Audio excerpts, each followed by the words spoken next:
세상이 말하는 사랑은 자신의 필요를 채우는 사랑입니다. 자신의 욕구를 채우는 사랑을 주장합니다. 그러나 성경이 말하는 사랑은 그 반대입니다. 사랑은 요구하는 것이 아니라 주는 것입니다. 성경이 말하는 사랑은 필요를 채우는 것이 아니라 내가 나를 깨뜨리는 것입니다. 일명 사랑장이라고 하는 별명을 가진 고린도전서 13장은 사랑에 대하여 매우 강하게 주장합니다. 은사보다 높은 것, 믿음보다 중요한 것 한 가지가 있는데 그것이 사랑이라고 이야기합니다. 아무리 방언을 하고 아무리 천사의 말을 하여도 그 안에 사랑 없으면 모두 다 헛된 것이다. 울리는 꽹과리와 같다 이야기합니다. 예언하는 능력이 있어도, 모든 것을 깨닫는다 하여도, 내 믿음 크다 하여도, 여러분, 그래도 사랑이 없으면 아무것도 아닌 것입니다. 2015년 개봉되었던 킹스맨이라고 하는 영화가 있습니다. 그 영화가 예술성이나 작품성이 있었던 영화는 아니었습니다. 그러나 그 영화에 등장한 대사 하나가 많은 사람에게 기억이 되었습니다. 제가 영어를 섬에서 배워서 웬만하면 영어를 안 합니다만은 대사가 이렇습니다. Manners makes man. 매너가 사람을 만든다라고 하는 대사입니다. 그렇습니다. 사람을 만드는 것은 돈이나 사회적 지위, 명예가 아닙니다. 사람을 만드는 것은 그 사람이 가진 삶의 태도입니다. 유명 수학 강사 중에 정승재 씨라는 분이 계시더라고요. 이분이 수학 강의를 하다가 종종 인생 강의도 합니다. 아이들을 가르치다 보면 조금씩 특별한 아이들을 만나게 된답니다. 수학이라고 하는 것은 공식대로 풀어가면 어느 정도 풀립니다. 그런데 그 공식대로 안 되는 문제를 만났을 때가 문제예요.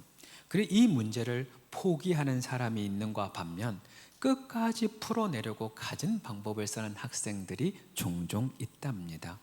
그리고 그런 학생들을 대상으로 이런 이야기를 해요. 인생은 삶을 대하는 태도가 결정한다. 어떻게든 풀어보려고 애쓰는 그 자세, 노력하는 그 자세가 중요하다. 그 아이들은 반드시 성공할 것이다 라는 이야기를 하더라고요.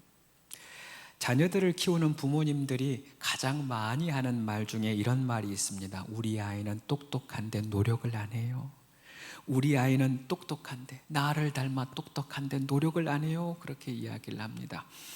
노력 안 하는 것도 아마 그분 닮았을 겁니다. 중요한 것은 재능이 아니라 태도입니다. 환경보다 중요한 것은 그 환경을 대하는 태도입니다. 상황이 아무리 좋지 않아도 그 태도가, 나의 태도가 달라지면 그 인생은 반드시 달라지게 되어 있습니다. 탈무드에는 이런 글귀가 있습니다. 승자는 눈을 밟아 걸어가지만 패자는 눈이 녹기를 기다린다 이야기합니다. 그렇습니다. 눈이 녹기를 기다리는 사람은 실패합니다. 핑계를 찾는 사람은 실패하게 됩니다. 좋은 상황 기다리는 사람들에게는 좋은 상황이 오지 않습니다. 오히려 좋은 태도를 가진 그 사람에게 언젠가는 좋은 기회, 좋은 상황이 찾아오기 마련입니다. 버나드 쇼의 비문처럼 인생을 다 산 후 그 마지막에 이르러서야 우물쭈물하다 내 이럴 줄 알았지 후회하는 사람 허다합니다. 저도 마찬가지입니다. 제가 짧은 인생을 살았지만 수많은 아쉬움의 장면들의 설교를 준비하면서 생각이 났습니다.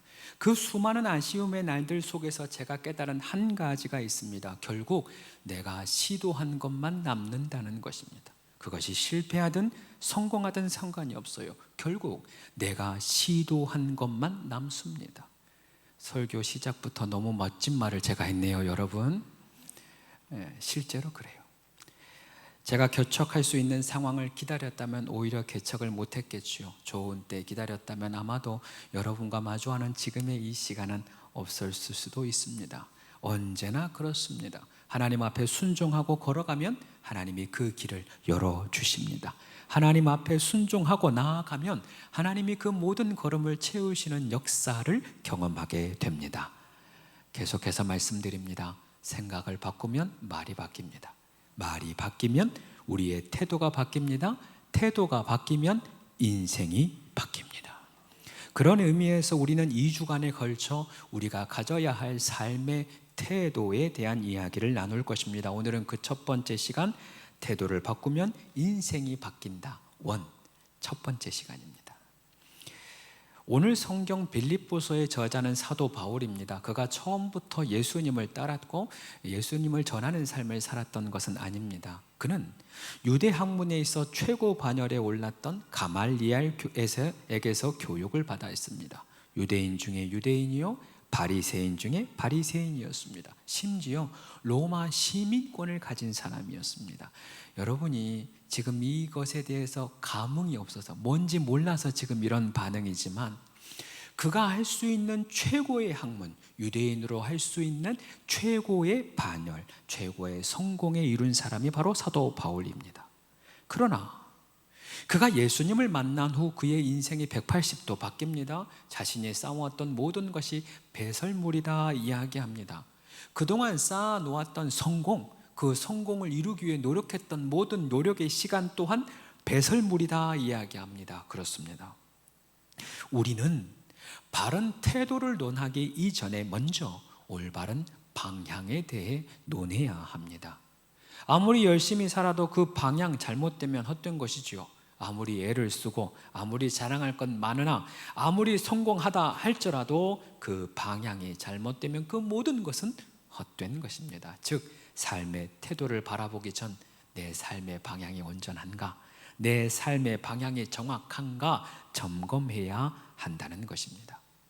그래도 감사한 것은 사도 바울은 인생의 중반부쯤 자신의 방향이 틀렸음을 깨닫습니다. 그리고 그 방향을 전환하여 마지막 시기까지 살아가죠. 그러나 대부분의 사람들은 이 죽음에 이르러서야 그것을 깨닫습니다. 애플의 창업주요, 한때 세계 최고의 부자 반열에 오르렀던 스티븐 잡스, 그는 2011년 당시 56세라고 하는 젊은 나이에 세상을 마감합니다. 그가 병상에서 남긴 마지막 글이 전 세계인들에게 감동을 주었습니다. 그 글은 조금 깁니다. 그 중에서 여러분에게 몇 문장을 소개합니다. 나는 사업에서 성공의 최정점에 도달했었다. 지금 이 순간에 병석에 누워 나의 지난 삶을 회상해 보면 내가 그토록 자랑스럽게 여겼던 주위의 갈채와 막대한 부는 임박한 죽음 앞에서 그 빛을 잃었고 그 의미도 다 상실했다. 부에 의해 조성된 환상과 달리 하나님은 우리 모두의 마음속에 사랑을 느낄 수 있는 감성을 놓았다. 평생에 내가 버려들인 재산은 가져갈 도리가 없다. 내가 가져갈 수 있는 것이 있다면 오직 사랑으로 점철된 추억뿐이다. 가족을 위한 사랑과 부부간의 사랑과 그리고 이웃을 향한 사랑을 귀히 여기라. 자신을 잘 돌보기 바란다. 이웃을 사랑한다 라고 글을 씁니다. 그렇습니다. 모든 사람은 죽음에 이릅니다. 그 죽음을 피해갈 수 있는 어떤 사람도 없습니다. 그렇기 때문에 세상 사람들은 오히려 너가 사는 날 동안 네가 원하는 것을 해보아라, 돈도 벌어보고 명예도 취해보고 세상의 즐거움을 만끽해 보아라 라고 이야기합니다. 그러나 그렇지 않습니다. 잘못된 주장입니다. 사도 바울의 오늘의 말을 들으십시오. 그리고 스티븐 잡스가 마지막 했던 그 이야기를 되새겨 보십시오. 그들이 그토록 원했던 성공은 아무것도 아니었습니다. 그가 죽음을 앞두고서야 깨달은 한 가지 인생의 가장 중요한 방향은 사랑이었습니다. 그들이 죽음 앞에서 깨달은 가장 위대한 발견은 하나님이었습니다. 그가 마지막 병상에 깨달은 것을 우리가 오늘 이 시간 깨달을 수만 있다면 우리는 수천억의 가치를 얻게 되는 것입니다. 그가 나눈 인생의 진리를 오늘 우리가 깨닫고 누릴 수만 있다면, 우리가 그 가치를 얻을 수만 있다면 우리는 그가 그토록 갈망했던 삶의 올바른 방향을 찾아갈 수 있는 것입니다. 여러분에게 묻습니다. 여러분은 지금 어느 방향으로 달려가고 있습니까? 여러분은 지금 어디를 향해서 가고 있습니까? 기억하십시오. 보다 나은 삶은 오직 하나님께만 있습니다. 세상이 말하는 참된 행복, 참된 만족 또한 길이요 진리요 생명 되신 오직 예수님 안에만 있습니다. 그러니 삶의 방향을 하나님께 두시길 바랍니다. 삶의 목적도 하나님께 두시길 바랍니다. 말씀 안에 모든 것이 다 있으니 그 말씀을 붙들고 살아가는, 말씀을 향해서 나아가는 우리 모두가 되기를 축복합니다. 자, 그렇다면 성경은 우리에게 어떤 삶의 태도를 요청하고 있을까요? 오늘 사도 바울은 빌립보 교회 성도들에게 다음과 같이 권면을 하고 있습니다. 너희 안에 어떤 권면을 하든지 어떤 사랑이나 어떤 교제를 하고 있든지 마음을 같이 해서 같은 사랑을 가지고 남을 나보다 낮게 여기라. 낮게가 아니라 낮게 여기라 말씀합니다. 그리고 그에 앞서 우리가 가져야 할 가장 중요한 삶의 태도 한 가지를 말씀하고 있습니다. 그것이 오늘의 본문의 말씀 빌립보서 2장 5절입니다. 너희 안에 이 마음을 품으라. 곧 그리스도 예수의 마음이니. 오늘 본문의 말씀은 전통적으로 예수님의 겸손, 예수님의 낮아지심의 관점으로 해석이 됩니다. 이러한 삶의 태도를 다음 주에 한 번 더 보게 될 것입니다. 오늘 우리는 그에 앞서서 먼저 겸손의 본질, 즉 예수님의 마음에 대한 이야기를 먼저 해야 합니다. 여러분 묻습니다. 예수님 왜 낮아지셨을까요? 예수님 왜 이 땅에 오셨습니까? 예수님 왜 죽기까지 복종하십니까? 그 질문의 답은 한 가지입니다. 사랑입니다. 예수님이 이 땅에 오신 목적도 사랑입니다. 예수님이 십자가 지신 이유도 우리를 사랑하기 때문입니다. 예수님 죽기까지 복종하신 이유도 오직 사랑입니다. 그렇습니다. 우리 안에 품어야 할 가장 중요한 삶의 태도는 바로 사랑입니다. 내가 평생에 힘써야 할 가장 중요한 삶의 본질 또한 사랑입니다. 언급하였던 스티브 잡스 또한 인생에 있어서 가장 힘써야 할 것 한 가지는 사랑이라고 주장하지 않습니까? 어떤 분들은 이야기합니다. 나는 사랑을 받아본 일이 없어서 어떻게 사랑해야 하는지 모릅니다 라고 이야기합니다. 또 어떤 분들은 나는 지금껏 사랑 없이도 잘 살아왔다 라고 주장합니다. 그러나 그렇지 않습니다. 사랑이 필요 없을 만큼 부유한 사람도 없을 뿐더러 사랑을 줄 수 없을 만큼 가난한 사람도 없습니다. 스티븐 잡스 그가 고백했듯이 하나님은 모든 사람들에게 사랑받고 사랑할 수 있는 마음을 이미 주셨습니다. 하나님은 사랑이시기 때문에 그렇습니다. 사랑이신 하나님께서 하나님의 형상을 따라 사랑하는 존재, 사랑받아야 살 수 있는 존재로 우리를 만드신 것입니다. 우리 또한 사랑입니다. 저는 청년의 시절까지 어린아이들을 만나면 어린아이 대하는 게 참 어려웠습니다. 아이들을 보면 사랑스러운 감정보다 오히려 조금 막막해요. 조금 떨어져 있고 싶었습니다. 심지어 결혼하면 내 아이가 사랑스러울까라는 고민을 할 정도까지 좀 어려웠어요. 그런데 웬걸요, 아이가 태어나니까 제가 달라지더라고요. 그렇게 하라고 하는 게 아니라 내 아이가 태어나니까 그 아이가 너무너무 예뻐요. 그 아이가 너무 좋더라고요. 요즘은 그 병이 범규 집사님에게 옮겨갔어요. 우리 범규 집사님이 아이 보면 그 마음이 든답니다. 하루는 아이 똥기저귀를 갈아주면서 웃고 있는 자기 자신의 모습에 놀랬대요. 여러분 생각해 보세요. 그게 뭐 좋은 일이라고, 뭐 깨끗한 거라고 똥기저귀 갈아주면서 좋다고 웃어요. 다들 그렇게 살았어요. 그것이 바로 사랑입니다.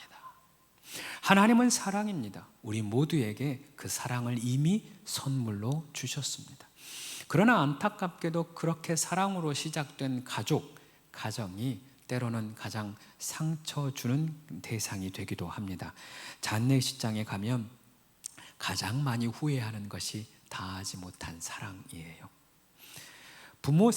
우리 부모 세대는 사랑하는 것을 열심히 일하는 것이라고 생각했습니다. 사랑하기 때문에 일했고 사랑하기 때문에 인생을 헌신했습니다.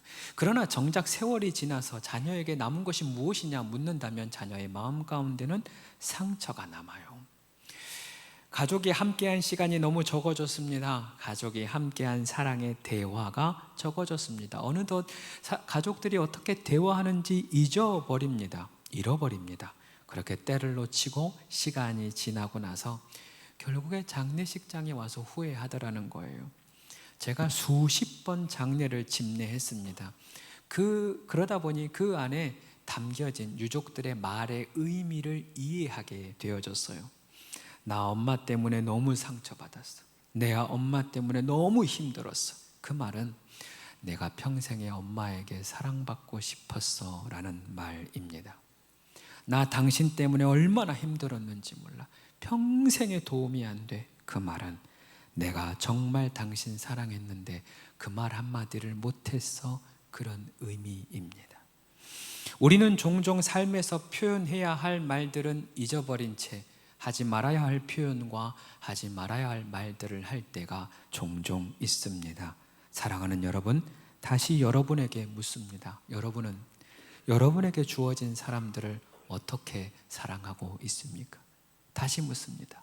여러분은 여러분의 가족과 이웃에게 어떤 사랑을 주고 받고 있습니까? 아무리 재산이 많아도, 아무리 성공을 해도 사랑 없는 인생은 실패한 인생입니다. 아무리 높은 관직에 오르고 아무리 내가 원하는 성공을 이루었다 해도 사랑 없는 인생은 가장 불행한 인생일 수밖에 없지요. 사랑하는 여러분, 사랑하며 살기를 원합니다. 평생 사랑하며 살기를 축복합니다. 한편 세상이 말하는 사랑과 성경이 말하는 사랑은 조금 다릅니다. 아니, 극명하게 다릅니다. 세상이 말하는 사랑은 자신의 필요를 채우는 사랑입니다. 자신의 욕구를 채우는 사랑을 주장합니다. 그러나 성경이 말하는 사랑은 그 반대입니다. 사랑은 요구하는 것이 아니라 주는 것입니다. 성경이 말하는 사랑은 필요를 채우는 것이 아니라 내가 나를 깨뜨리는 것입니다. 일명 사랑장이라고 하는 별명을 가진 고린도전서 13장은 사랑에 대하여 매우 강하게 주장합니다. 은사보다 높은 것, 믿음보다 중요한 것 한 가지가 있는데 그것이 사랑이라고 이야기합니다. 아무리 방언을 하고 아무리 천사의 말을 하여도 그 안에 사랑 없으면 모두 다 헛된 것이다. 울리는 꽹과리와 같다 이야기합니다. 예언하는 능력이 있어도, 모든 것을 깨닫는다 하여도, 내 믿음 크다 하여도, 여러분, 그래도 사랑이 없으면 아무것도 아닌 것입니다. 그리고 이어지는 말씀, 우리가 잘 아는 말씀입니다. 사랑은 언제나 오래 참고, 사랑은 언제나 온유하며, 사랑은 시기하지 않으며, 자랑도 교만도 아니하며. 사랑은 무례히 행하지 않는다는 것입니다. 사랑은 자신의 유익, 자신의 이익을 구하지 않는 것입니다. 사랑은 성내지 않는 것이요 진리와 함께 기뻐하는 것입니다. 사랑은 모든 것을 감싸주는 것입니다. 바라고 믿고 가장 어려운 일 참아내는 것입니다. 그렇습니다. 바로 이것이 성경이 말하는 사랑입니다. 다시 말씀드립니다. 진짜 사랑은 참아주는 것입니다. 진짜 사랑은 견뎌주는 것입니다. 진짜 사랑은 모든 것을 감싸주는 것입니다. 부부 사이도 마찬가지입니다. 부모와 자녀 사이도 마찬가지입니다. 교우들도 마찬가지입니다.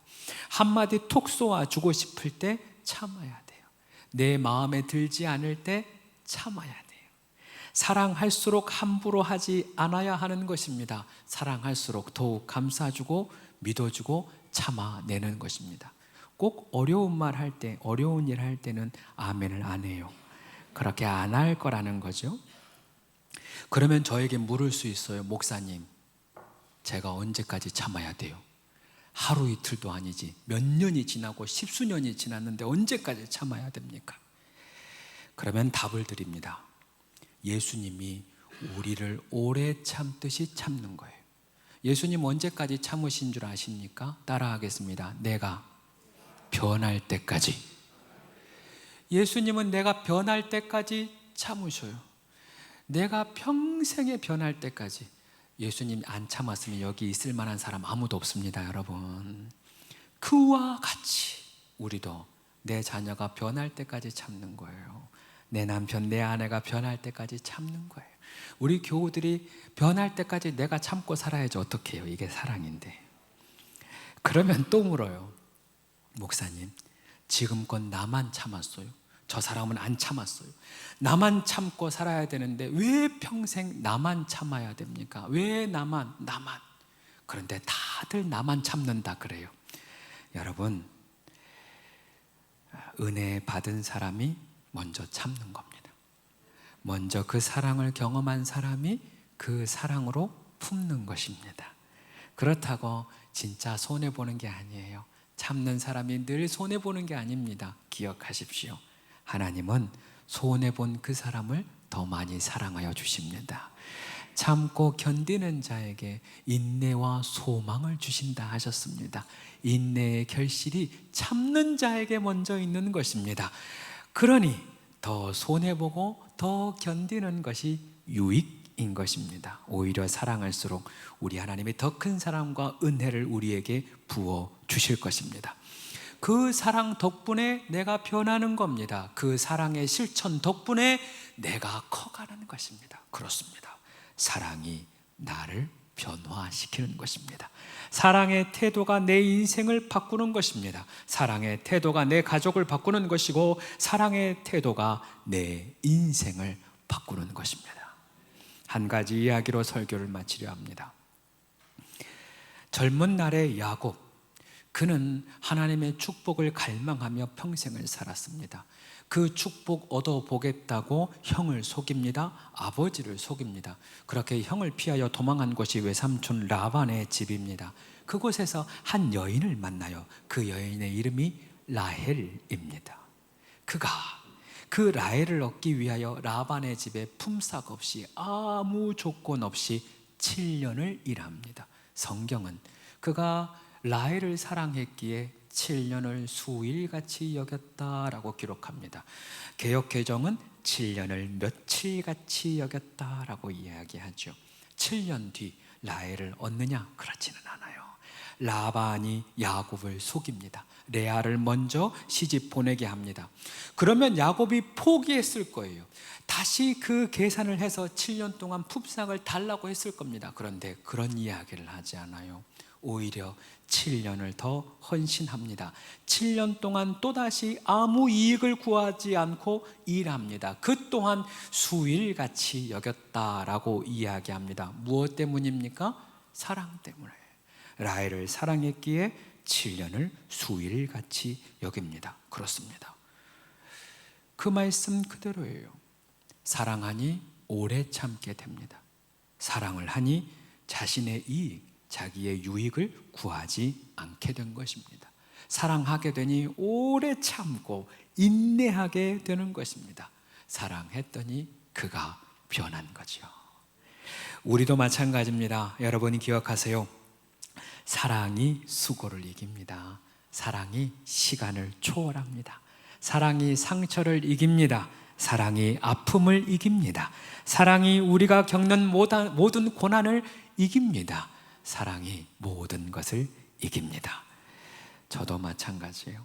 담임되고 나서 제일 큰 변화가 뭔가 봤더니 오래 인내하게 돼요. 오래 참게 돼요. 내가 왜 이렇게 오래 참고 왜 이렇게 인내하게 되나 봤더니 내 안에 하나님이 주신 사랑을 얻고 있기 때문입니다. 할렐루야. 이게 지금 좋은 말인지 나한테 하는 말인지 헷갈리지만 하나님의 은혜와 사랑이 그렇게 저를 변화시켜 간다는 것입니다. 결론입니다. 사랑이 나를 바꿉니다. 사랑만이 우리의 인생을 바꿉니다. 그러니 평생 서로 사랑합시다. 평생 사랑하며 살아가십시다. 평생 후회 없이 사랑하는 우리 모두가 되기를 축복합니다.